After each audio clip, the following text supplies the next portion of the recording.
Adrian ലൂണയ്ക്ക് പഴയ പവറൊന്നുമില്ല. ബ്ലാസ്റ്റേഴ്സിന് ഒഴിവാക്കേണ്ട സമയമായി. ഈ ഒരു ലൂണെ കൊണ്ട് പഴയതുപോലെ കാര്യങ്ങളൊന്നും പുൾ ഓഫ് ചെയ്യാൻ പറ്റുന്നില്ല എന്ന് ആരെങ്കിലുമൊക്കെ പറയുന്നുണ്ടെങ്കിൽ കുറച്ച് ആളുകൾ കമന്റ് ബോക്സിലുണ്ട്.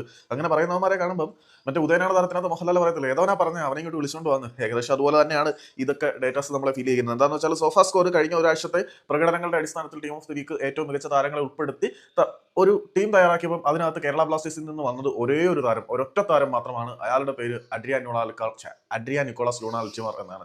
അതായത് നമ്മുടെ സ്വന്തം അഡ്രിയാൻ ലൂണ മാത്രമാണ് കേരള ബ്ലാസ്റ്റേഴ്സിൽ നിന്നും വന്ന സോഫാ സ്കോറിന്റെ ടീം ഓഫ് ദ വീക്കിലെ ഒരേ ഒരു താരം. 10ാമത്തെ ആഴ്ചയിലെ സോഫാ സ്കോർ തയ്യാറാക്കിയ ടീം ഓഫ് ദ വീക്ക് ഇങ്ങനെയാണ്. ഗോൾ കീപ്പർ പൊസിഷനിൽ ഇന്ത്യൻ ഗോൾ കീപ്പറായ ജംഷഡ്പൂരിന്റെ Albino Gomes, 3-man defensive wall അതിനകത്ത് വന്നിരിക്കുന്നത് ജംഷഡ്പൂർ എഫ് സിയുടെ വൻമതിലായിട്ടുള്ള സ്റ്റീഫൻ എസെ, പിന്നീട് മുംബൈ സിറ്റിയുടെ ടിരി, മുംബൈ സിറ്റിയുടെ തന്നെ മഹതാബ് സിംഗ്.